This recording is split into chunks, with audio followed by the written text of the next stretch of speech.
সকাল থেকে বৃষ্টি, বাজার যেতে আর মন চাইল না। কি করব আজকের রেসিপি? হঠাৎ মনে পড়ল আমার কুমড়ো গাছের কথা। দুটো লগলকে ডগাকে ঠিক এইভাবেই কেটে নিলাম।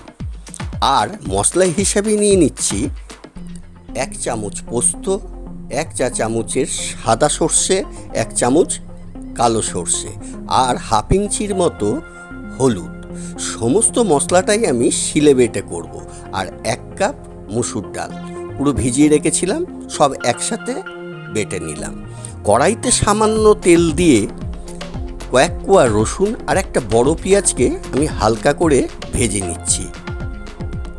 ভাজাটাকে আমি শিলেতেই পেস্ট করে নেব। শিলে বাটার মশলার স্বাদ অতুলনীয়।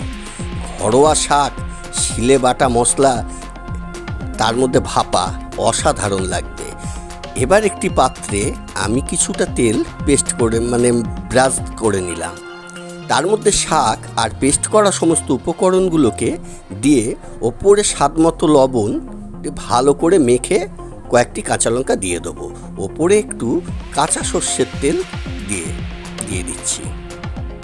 দিয়ে মুখটাকে ঢেকে কড়াইতে একটি স্ট্যান্ড বসিয়ে তাতে কিছুটা জল দিয়ে পুরো টিফিন কারিটা বসিয়ে কড়াইটা 30 মিনিটের জন্য ঢেকে রেখে দেবো। 30 মিনিট হয়ে গেছে। এবার আমি খুলে দেখি এরকম হয়েছে ভাপাটা। অসাধারণ একটা গন্ধ বেরোচ্ছে, একদম কভার আইস, দারুণ লাগছে খেতে।